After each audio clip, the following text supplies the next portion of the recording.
3D cake artist अपने art में सिर्फ इमोशंस एक्सप्रेस करता है जो उसके अंदर सस्प्रेस होते हैं। इसके बारे में आपका क्या कहना है? होम बेकर्स जैसे होते हैं वो हर केक को एक पर्सन को सोच के बनाते हैं। हम कमर्शियली ऐसे नहीं कर रहे कि बस बना के रख दिया, कोई भी आएगा उसको खरीद ले। आपको कब ऐसा लगा कि आपकी बेकिंग से ज्यादा 3D केक आपकी आइडेंटिटी बन रही है? जब मैंने कुछ शेप्स के केक बनाए तो वो बना के जब मैं प्रेजेंट करती थी तो मुझे लगता था मैंने कुछ डिफरेंट सी चीज बनाई है। कभी आपको कोई केक खराब होने पर रोना है? मैंने पूरी रात मेहनत करके बनाया था। उस दिन गर्मी बहुत थी और मेरा फ्रिज में वो केक बड़ा था तो फ्रिज में रख नहीं पाई तो वो गिर गया था। 3D केक के लिए स्पॉन्ज कितना इंपॉर्टेंट है? कि डिजाइनिंग जो होती है वो स्पॉन्ज पर ही बेस्ड होती है। बिगिनर बेकिंग स्टेज पे नॉर्मली सबसे ज्यादा गलती कौन सी होती है? बेकिंग स्टार्ट करते उसमें सबसे इंपॉर्टेंट होता है कोई जो चीज बना रहे हो उसकी रेसिपी क्या है और आप उसको किस तरह से फॉलो कर रहे हैं। एक 3D केक बनाने के लिए कितनी प्रिपरेशंस पहले लगती हैं और कितना टाइम लगता है? 3D केक जो है अपने आप में ही बहुत ज्यादा टाइम कंज्यूमिंग काम है, बहुत ही पेशेंस वाला काम है। 3D केक बनाते वक्त एक डिजाइन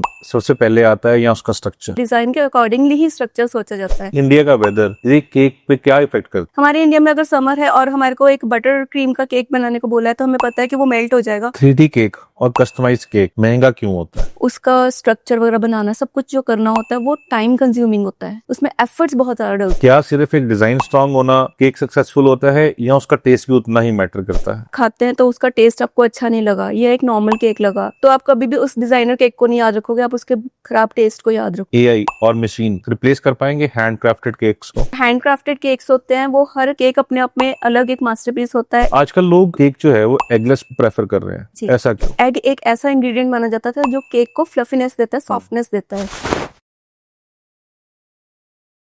नमस्कार दोस्तों, और आपका स्वागत है एक और एक्साइटिंग एपिसोड में, जहां आज हम अपने माइक पे लेके आए हैं एक 3D केक आर्टिस्ट माइंड को। आइए मिलते हैं निधि गुप्ता मैम से। मैम, स्वागत है आपका हमारे इस एपिसोड में। Thank you so much. Ma'am, जब आप एक केक बनाते हैं क्या वो कोई ओकेजन का केक होता है या उसमें आपके इमोशंस होते हैं? केक जब बनाती हूँ तो जब स्टार्ट करती हूँ दिमाग में सोचना तब तो एक ओकेजन ही होता है, फिर उसमें डलता है मेरा इमोशन, क्योंकि जिसके लिए मैं बना रही हूँ उसको इमोशंस को सोच के मैं एक थीम रखती हूँ, उसके हिसाब से बनाती हूँ, तो इमोशंस तो डेफिनेटली इस केक में जाता ही है। राइट। एक 3D केक आर्टिस्ट को भी एक आर्टिस्ट ही बोला जाता है, और ये भी कहा जाता है कि आर्टिस्ट अपने आर्ट में सिर्फ इमोशंस एक्सप्रेस करता है जो उसके अंदर सस्प्रेस होते हैं। इसके बारे में आपका क्या कहना है? देखो, आर्ट जब भी कोई होती है ना, आर्ट का मतलब ही यही है कि हम अपने थॉट्स, अपनी फीलिंग्स, अपने इमोशंस हम किसी चीज़ पे उतारते हैं। पेंटर अपनी जो पेंटिंग करता है उसमें अपने इमोशंस डालता है, और जो एक केक आर्टिस्ट होता है उसके माइंड में जो चीज़ें आ रही होती हैं, जो फीलिंग्स है, वो बहुत हैप्पीनेस के साथ बनाता है केक हमेशा। और स्पेशली जब केक आर्टिस्ट ऐसा हो कि होम बेकर्स जैसे होते हैं वो हर केक को एक पर्सन को सोच के बनाते हैं। हम कमर्शियली ऐसे नहीं कर रहे कि बस बना के रख दिया, कोई भी आएगा उसको खरीद लेगा, एक पर्टिकुलर पर्सन के लिए बनाते हैं। तो इमोशंस, फीलिंग्स सब उसके साथ जुड़ी ही होती हैं। ऐसा नहीं है कि वो कहीं पे सप्रेस हो जाती हैं चीज़ें, वो साथ-साथ ही रहती हैं। राइट। आपको कब ऐसा लगा कि आपकी बेकिंग से ज्यादा 3D केक आपकी आइडेंटिटी बन रही है? शुरू में तो मैंने सारी चीज़ें बनानी स्टार्ट की थी। जब मैंने केक्स भी बनाए थे तो केक्स बना के एक अलग सी हैप्पीनेस होती है। पर जब मैंने कुछ शेप्स के केक बनाए तो वो बना के जब मैं प्रेज़ेंट करती थी तो मुझे लगता था मैंने कुछ डिफरेंट सी चीज़ बनाई है, और उसका जब मुझे एप्रिसिएशन मिलता था फैमिली को पसंद आता था, और जब मैं सोशल मीडिया पे डालती थी तो बहुत ज़्यादा उसका रिस्पॉन्स अच्छा मिला था। तब मुझे फीलिंग आया कि हाँ, मेरा जो काम है कुछ नॉर्मल से हट के है। तो मैं उसको ज़्यादा कोरिलेट कर पा रही थी कि हाँ, एक आम चीज़ से अलग है जो कहीं पे नहीं मिलती है। तो मेरा फोकस उस पे होने लग पड़ा कि अब मेरे को यही बनाना है। आपने एग्जाम्पल सेट कर दी। कब आपका पैशन आपकी आइडेंटिटी बन जाती है? ये आप जीती जाती एग्जाम्पल है इस चीज़ के लिए। कब लगता है कि लोग सिर्फ आपका रिजल्ट जो देखते हैं, उसके एफर्ट्स, उसकी मेहनत, उनको कुछ भी नजर नहीं आता? ऐसा होता है काफ़ी बार, स्पेशली जब उसको मनी से कंपेयर किया जाता है, तब एफर्ट्स कम देखे जाते हैं। प्रोडक्ट की वैल्यू को ज़्यादा देखा जाता है कि प्रोडक्ट क्या है। तो केक का भी ऐसा ही है, जब केक को देखा जाता है तो उसमें एफर्ट्स कितने डले हैं वो ना देख के ये एक केक ही है, आर्ट को आर्ट की वैल्यू नहीं मिल पाती है। राइट। तो इसलिए उसमें मेहनत, मुझे पर्सनली मेरा एक्सपीरियंस है कि उसकी मेहनत कम देखी जाती है जब आप उसको पैसों से वैल्यू करते हैं। आपको लगता है कि आपकी जितनी मेहनत है, क्या ये 10% भी विजिबल है इसके? विजिबल है, बिल्कुल है। जैसे मैं बता रही हूँ कि जब मैं कहीं पे उसको दिखाती हूँ, सोशल मीडिया पे डालती हूँ, तो मेरी friends, family, unknown person all over the world मुझे रिस्पॉन्स करते हैं कि बहुत अलग है, वाओ फैक्टर्स दिखता है। तो वो अपने आप में एफर्ट्स दिखते हैं, पर वहीं पे जब लेने की बात होती है, कोई आपसे लेना चाहता है, तब वो उसको कंपेयर करता है कि ये मार्केट में कैसा है, उससे कंपेयर करता है। राइट। वहाँ वो वैल्यू को उसको देखते नहीं है, तो वहाँ पे वो बहुत कम हो जाती है उसकी वैल्यू। कभी आपको कोई केक खराब होने पे रोना है? हाँ, ऐसा एक बार ही हुआ था। एक केक मेरा खराब हो गया था, मुझे कहीं पे डिलीवर करना था और मैंने पूरी रात मेहनत करके बनाया था। उस दिन गर्मी बहुत थी और मेरा फ्रिज में वो केक बड़ा था, तो फ्रिज में रख नहीं पाई।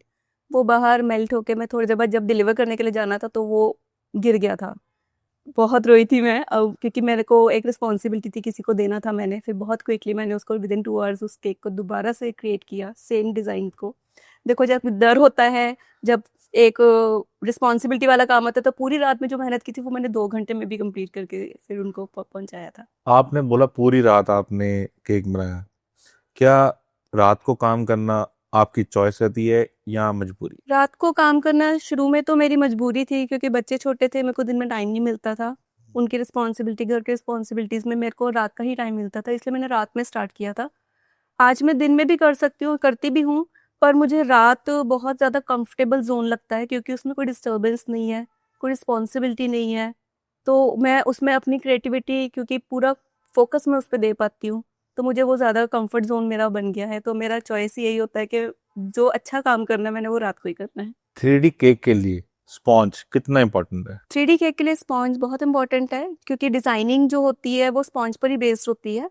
कि अगर आपका टॉवर हाइट वाला कोई केक होता है, उसमें स्पॉन्ज की टेक्सचर अलग तरह का होगा, और अगर जिसमें कार्विंग ज़्यादा होगी, हमें कटिंग ज़्यादा करनी पड़ेगी, उसका स्पॉन्ज मेरा अलग तरह का होगा, तो वो बहुत मैटर करता है। 3D केक्स में बटर बेस्ड स्पॉन्ज बेटर है या फिर oil based? Definitely oil based ही इजी होता है, क्योंकि उसकी कार्विंग बहुत इजीली हो जाती है, क्योंकि बटर केक हमें बार बार फ्रिज में रखना होता है उसको सेट करने के लिए। तो बटर बेस्ड होता है, तो बटर उसमें उसको सॉलिडिफाई कर देता है, तो वो हार्ड हो जाता है। तो जब टॉवर केक बनाना हो तो हम बटर बेस्ड करते हैं, और अगर मुझे कार्विंग ज़्यादा करनी हो तो फिर मैं ऑयल बेस्ड ही राइट। करती हूँ। बिगिनर बेकिंग स्टेज पे नॉर्मली सबसे ज्यादा गलती कौन सी होती है? उसमें जब हम बेकिंग स्टार्ट करते हैं, उसमें सबसे इंपॉर्टेंट होता है आपको जो चीज़ बना रहे हो उसकी रेसिपी क्या है, और आप उसको किस तरह से फॉलो कर रहे हैं। अगर रेसिपी को एज इट इज़ आप बनाएंगे, तो 90% केक आपका, या जो भी आपका बेकिंग प्रोडक्ट है, वो सही निकल के आएगा।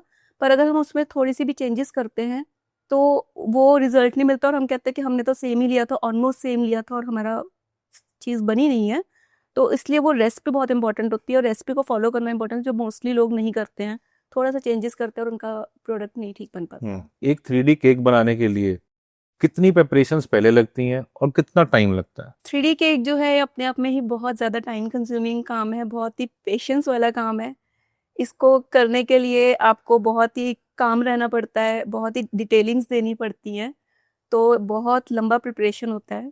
क्योंकि जब मैं कोई डिज़ाइन माइंड में रखती हूँ, तो मुझे 2 दिन तो उसके स्ट्रक्चर को कैसे बनाना है, कैसे डिज़ाइनिंग देनी है, क्या प्रोडक्ट लगाना है, वो सोचती हूँ, ड्राइंग करती हूँ। फिर उस प्रोडक्ट को मैं ज़ूम कर कर के बहुत क्लोज़अप से देखती हूँ कि उसमें कैसे टेक्सचर दिया हुआ है, उसके लिए मुझे क्या प्रोडक्ट्स चाहिए। फिर 2 दिन 3 दिन तक मैं वो सामान इकट्ठा करती हूँ। 2 दिन मुझे केक बनाने में लगता है, तो मेरा 1 हफ्ते का ही प्रोजेक्ट होता है अगर एक 3D केक बनाना है तो। एक केक को एक हफ्ता लगाना, क्या आपको लगता है कि ये आज की डेट में इसकी वैल्यू निकल पाती है? अगर प्रैक्टिकली देखें तो कोई कमर्शियली काम करना चाहता है तो वो इतना टाइम नहीं दे सकता, क्योंकि अगर आप अर्निंग बेस पर रह जाते हैं तो आप एक केक को इतना टाइम नहीं दे नहीं सकते दे हैं। सकता। अगर कोई वैल्यू करता है मेरी आर्ट की, या एक किसी भी 3D केक आर्टिस्ट की वैल्यू करता है, तो वो एक टाइम भी उसको देगा, उसको उसकी प्राइसिंग भी देगा, और फिर वो केक आर्टिस्ट एक मास्टरपीस निकाल के भी दे सकता है। ये देखने वाले के नज़रिए के ऊपर है, जो चाहता है वो क्लाइंट के ऊपर होता है कि वो किस तरह से हमारे काम को देखता है। तो ये पॉसिबल है, पर अभी प्रैक्टिकल देखें तो हर एक कोई बस वैल्यू इतनी करता है कि 1 kg का केक है तो बस इतने का ही होना चाहिए। 3D केक बनाते वक्त एक डिजाइन सबसे पहले आता है या उसका स्ट्रक्चर? नहीं, डेफिनेटली सबसे पहले उसका डिज़ाइन ही आता है, क्योंकि डिज़ाइन के अकॉर्डिंगली ही स्ट्रक्चर सोचा जाता है। अगर हाइटेड केक है और कुछ हमने एंटी ग्रेविटी दिखाना है, तो उसका स्ट्रक्चर कैसे होगा, अंदर हम उसमें कैसे कैसे एंगल्स बनाएंगे, क्योंकि उसमें हमें बहुत सारा मेटल का वर्क और रॉड्स वगैरह डालनी पड़ती हैं।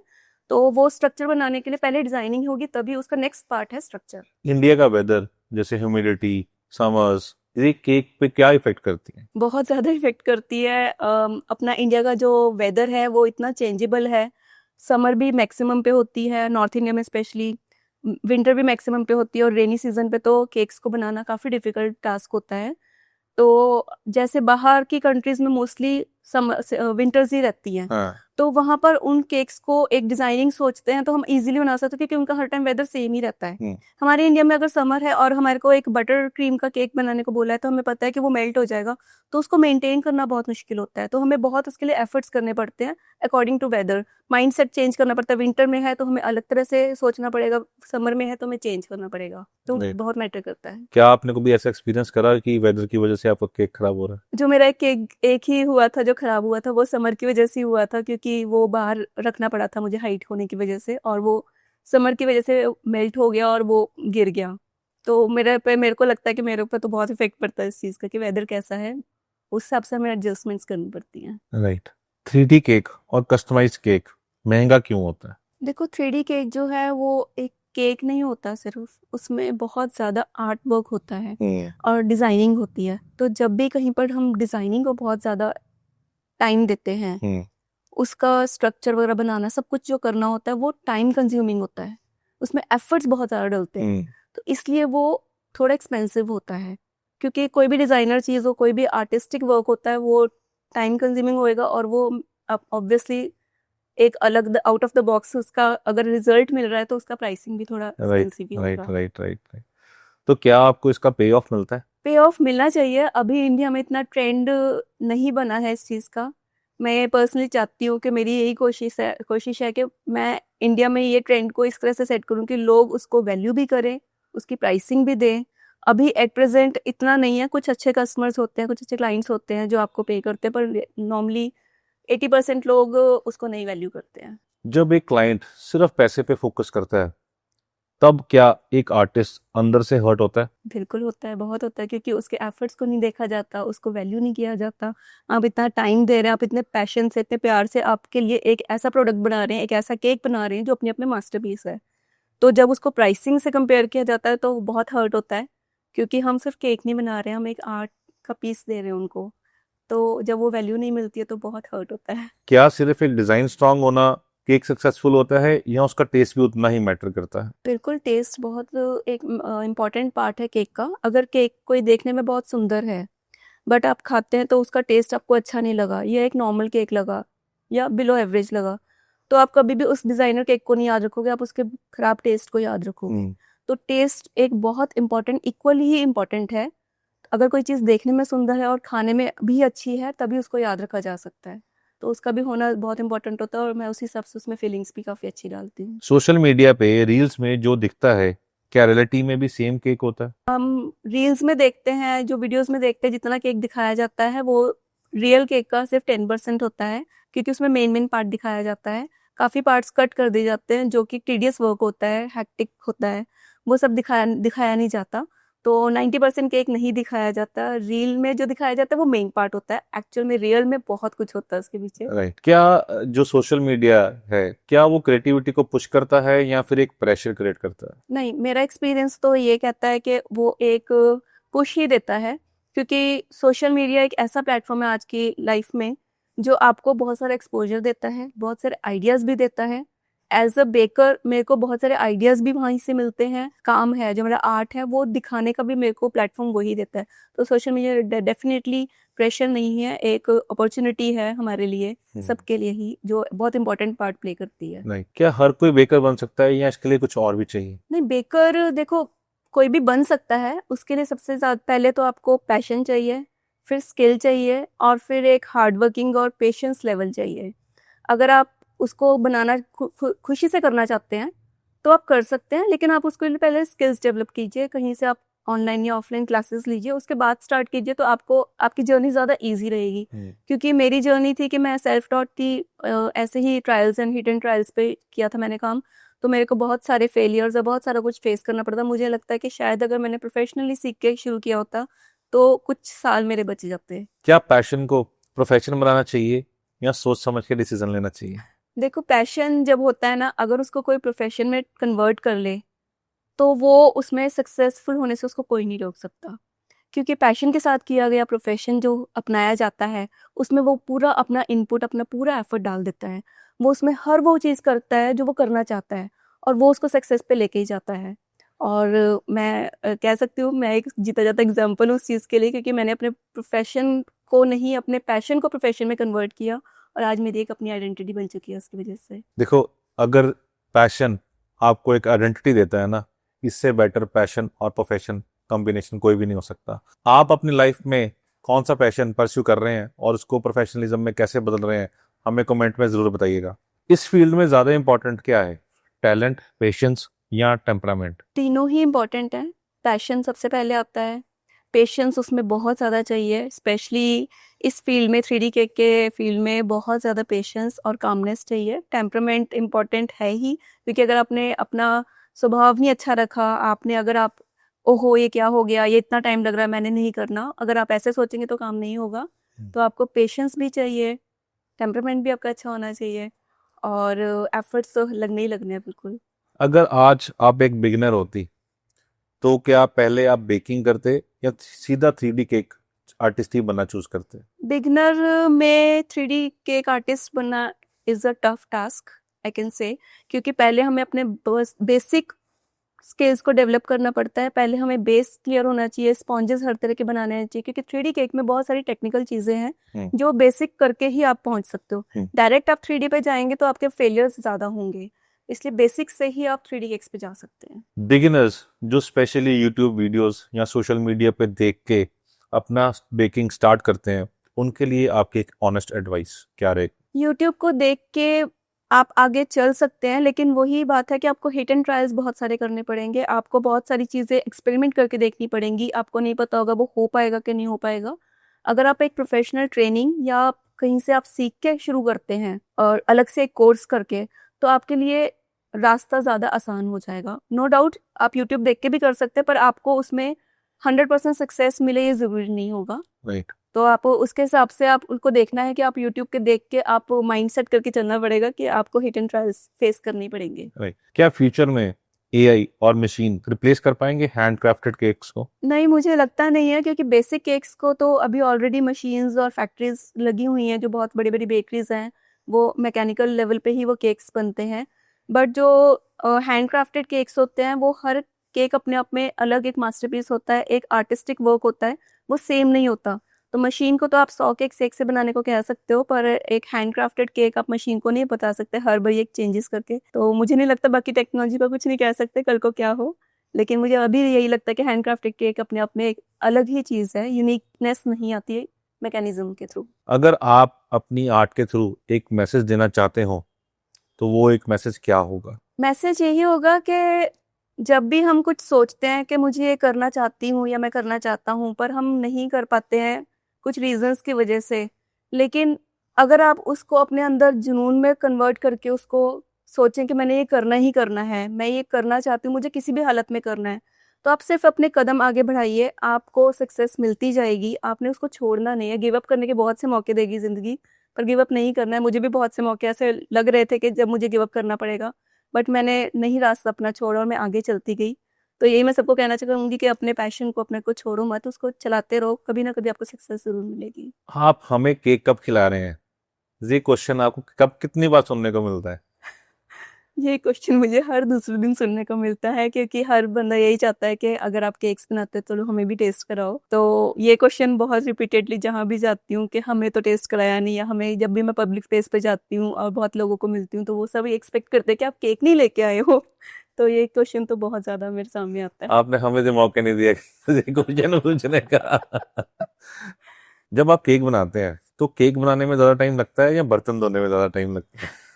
देखो, केक बनाने में जितना टाइम लगता ही लगता है, वो तो आप एक रिजल्ट, एक अपना मास्टरपीस बनाने के लिए करते ही हैं। जो उसके बाद का मेस होता है वो सिर्फ उस बेकर को पता होता है, जिसको देख के ऐसा चक्कर आता है कि बस अब इसको कोई अपने आप क्लीन कर दे, मेरा काम हो गया। क्योंकि जब केक फाइनल हो जाता है तो सारी पेन्स, सारा दर्द साथ ही बॉडी में पता लगने लग पड़ता है। उसके बाद वो जो बर्तनों का मेस होता है वो डेफिनेटली काफी पेनफुल होता है।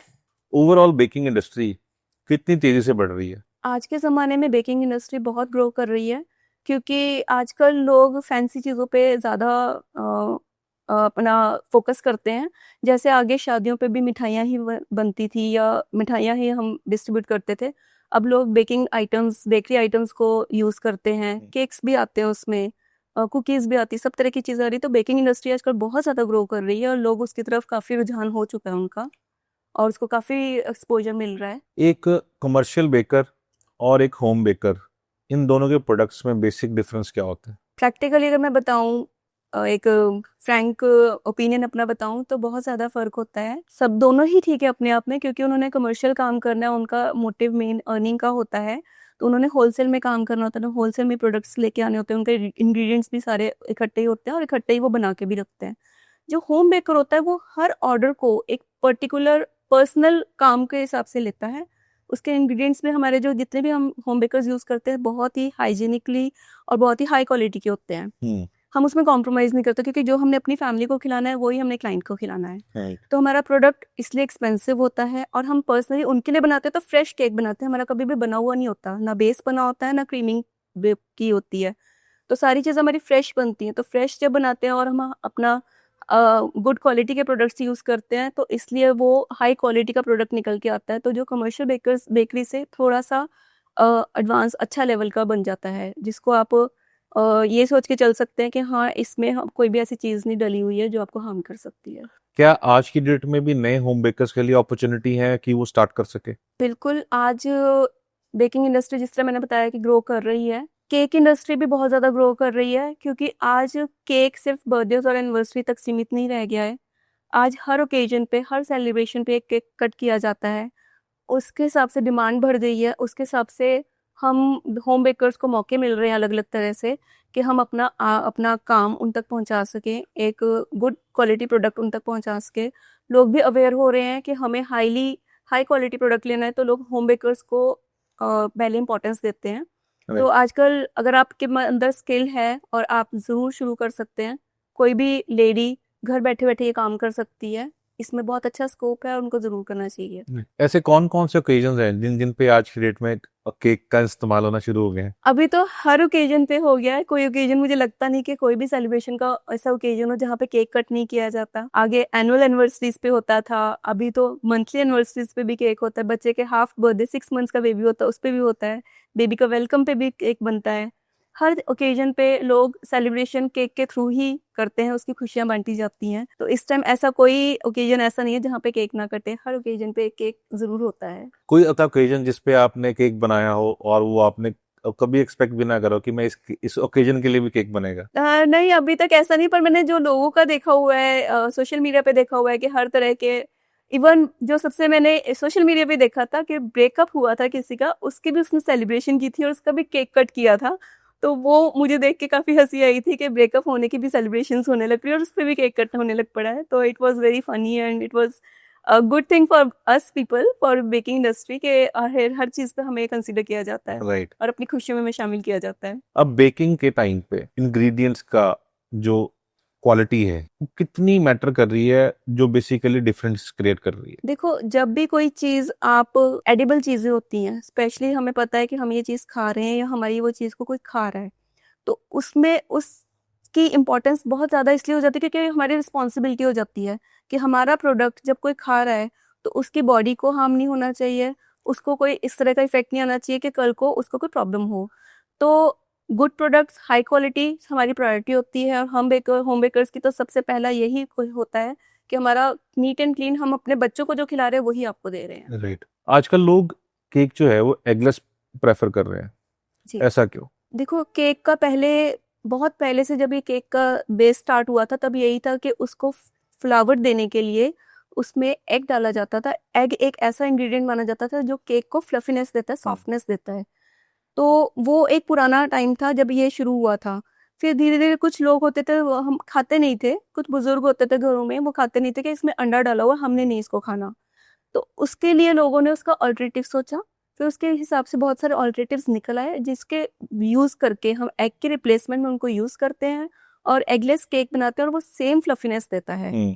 तो आज की डेट में इसलिए एगलेस का फैशन ज़्यादा हो गया कह लीजिए, या फिर ट्रेंड ज़्यादा हो गया है, लोगों की प्रेफरेंस इसलिए हो गया कि फैमिली का हर बंदा उसको खा सकता है। राइट। आप क्या प्रेफर करते हैं, एगलेस केक और एग वाला केक? डेफिनेटली एगलेस केक, क्योंकि एगलेस केक में एक तो आपको कोई डर नहीं होता कि किसी को खिलाना है तो उसको बताना पड़ेगा ये एग वाला है कि नहीं है, और किसी को भी डाउट नहीं होता। जब पता है कि एगलेस है तो हर एक कोई बिना डाउट के और बिना कोई डर के उसको खा सकता है। लास्ट मोमेंट पे इंग्रेडिएंट खत्म होने का खौफ कैसा होता है? बहुत ज़्यादा क्योंकि मैं लेट नाइट्स काम करती हूँ, तो मैं ये मेरे से अच्छा और कोई नहीं समझ सकता कि लेट नाइट्स में जब कोई चीज़ ख़त्म हो जाए या कोई चीज़ ख़राब हो जाए, तो मेरे पास कोई ऑल्टरनेटिव नहीं होता, कोई ब्लिंकिट नहीं होता, कोई ज़ोमैटो नहीं होता कि कहीं से मैं कोई अपना प्रोडक्ट या इंग्रेडिएंट मंगवा सकती हूँ। तो वो खौफ काफ़ी खतरनाक होता है, हार्ट सिंक होता है जब ऐसा कुछ होता है। तो इसलिए मैं अपनी सारी चीज़ें पहले ही अरेंज करके रख बेकिंग में टैलेंट मैटर करता है या कंसिस्टेंसी? दोनों ही अपने आप में इम्पोर्टेंट हैं। टैलेंट होगा तो ही आप कोई काम करेंगे जिसमें आप कंसिस्टेंसी लाएँगे, और कंसिस्टेंसी होगी तभी वो टैलेंट को आप आगे ले जा सकते हैं। तो टैलेंट होना डेफ़िनेटली ज़रूरी है, पर उसके साथ कंसिस्टेंसी अपने आप में उससे भी ज़्यादा इम्पोर्टेंट है, क्योंकि कंसिस्टेंसी से आप कोई काम करते जाएँगे, तो आपका टैलेंट कहीं न कहीं आपको पहुँचाएगा, आपका काम और निखर के आएगा, हर बारी आप एक अच्छा काम कर पाएँगे, बेटर काम कर पाएँगे। तो कंसिस्टेंसी आई थिंक बहुत इम्पोर्टेंट है, जो टैलेंट को आगे ले जा सकती है। आज की डेट में नए फ्लेवर्स किस तरह से चेंजेस हो रहे हैं? क्योंकि देखो, आज से 15 साल पहले सिर्फ एक ही केक मिलता था, पाइनएप्पल टेस्ट। बिल्कुल, आज की डेट में हमें 50 तरह के फ्लेवर मिलते हैं। बिल्कुल। उसके बारे में आप क्या कहोगे, और कौन कौन से फ्लेवर्स बहुत ज्यादा है लोग पसंद करते हैं? अभी बहुत ज़्यादा इफ़ेक्ट इसलिए आया है क्योंकि लोग अब वेस्टर्न कल्चर को अपना रहे हैं जिस तरह से, तो वेस्टर्न कल्चर में बहुत सारे के नए-नए फ्लेवर्स थे जो इंडिया में नहीं थे पहले। धीरे-धीरे वो इंडिया में भी आने लग पड़े, इंडिया के बेकर्स भी उसको बनाने लग पड़े और लोगों को वो पसंद भी आ रहे हैं। थोड़े से वो प्रीमियम क्वालिटी के होते हैं, प्रीमियम होते हैं, जो थोड़े एक्सपेंसिव होते हैं क्योंकि उनके इंग्रीडिएंट्स बहुत महँगे होते हैं, क्योंकि वो इम्पोर्टेड प्रोडक्ट्स होते हैं मोस्टली। जैसे लोटस बिस्कॉफ है और कुनाफा है, जो दुबई कुनाफा का बहुत ज़्यादा चलन है आजकल चॉकलेट्स में भी और केक में भी। देन चीज़ केक एक टाइम पे कोई नहीं जानता था, आज हर कोई चीज़ केक का दीवाना है। हर कोई चीज़ केक को एक ट्रेंडिंग और स्टेटस सिंबल मान के भी खाते हैं कि हम एक एक बहुत अच्छी चीज़ खा रहे हैं। तो बहुत सारे ऐसे फ्लेवर्स आ चुके हैं इस टाइम इंडिया में, जो कि बेकिंग इंडस्ट्री को एक नया मुकाम दे रहे हैं, लोगों को नए फ्लेवर्स टेस्ट करवा रहे हैं और बेकर्स को भी नए-नए एक्सपोज़र्स मिल रहे हैं अपने काम में और तरह के वेरिएशंस लाने के लिए। आपके पास कौन से फ्लेवर की सबसे ज्यादा डिमांड आती है? मेरे को जो बच्चे हैं जैसे होते हैं, तो वो लोग कैंडी बेस्ड जो होते हैं चॉकलेट बेस्ड, वो ज़्यादा पसंद करते हैं। बच्चों को चॉकलेट्स को किसी भी फॉर्म में खिला दो, वो सबसे ज़्यादा पसंद करते हैं।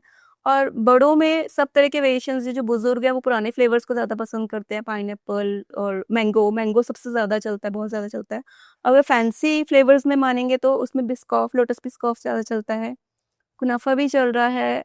बेरीज़ का बहुत अच्छा है, ब्लूबेरी का केक बहुत ही ज़्यादा टेस्टी लगता है। सारी तरह की बेरीज़ के आजकल वेरिएशंस आ गए हैं, तो सभी की डिमांड्स हैं। इस टाइम लोग अच्छे से सारे चीज़ों को एक्सप्लोर कर रहे हैं और हर टेस्ट को ज़रूर खा के क्या देखें। आप अपने केक्स बनाते हैं, तो आप अपने केक खाते हैं?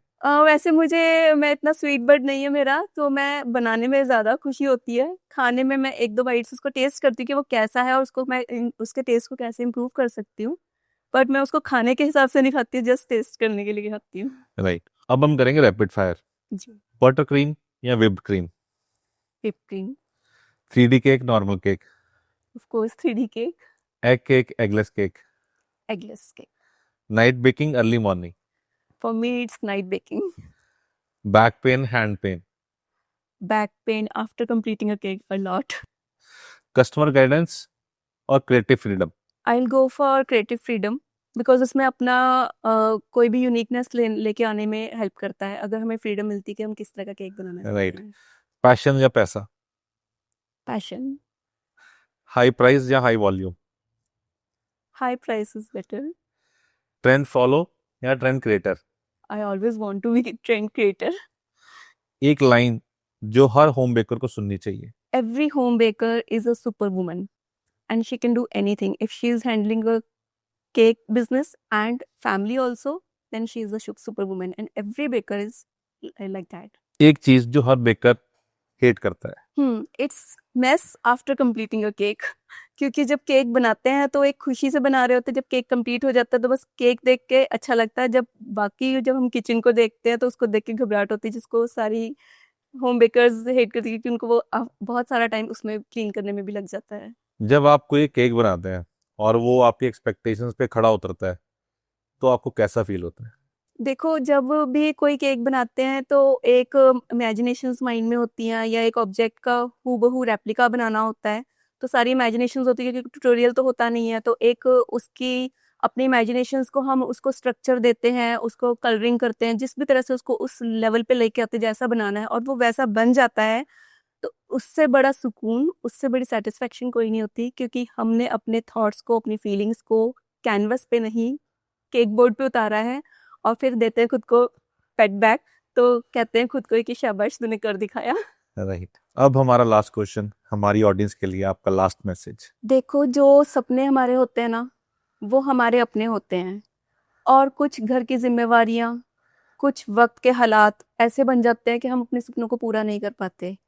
पर इसका मतलब ये नहीं है कि हम फेल हो गए हैं, हमें सिर्फ स्लो हो गए हैं। एक कदम और उठाना है, अपने सपनों को जीना है, आगे बढ़ना है, रुकना नहीं है। अगर हम रुक जाएंगे तो अपने सपने कभी पूरे नहीं कर पाएंगे, और हमारे सपने कोई और पूरे नहीं करेगा। अपने सपनों के लिए खुद ही कदम उठाना पड़ेगा। तो आगे बढ़ते रहना है, एक एक कदम और बढ़ाते रहना है, और अपने सपनों को ज़रूर जीना है, और एक कामयाब इंसान बन के दिखाना है दुनिया को। यही मेरा मैसेज है। Thank you so much, thank you, आप हमारे इस एपिसोड में आए हमारे थैंक यू साथ। सो मच मुझे बुलाने के लिए। अगर आप हमारे साथ अभी तक इस एपिसोड में बने हुए हैं तो आप हमारे इस एपिसोड को लाइक करना और शेयर करना बिल्कुल भी मत भूलिएगा, और इस चैनल को सब्सक्राइब कर लीजिएगा ताकि आपको अगला माइंड जल्द से जल्द मिल सके। मैं हूं वरुण, धन्यवाद, जय हिंद।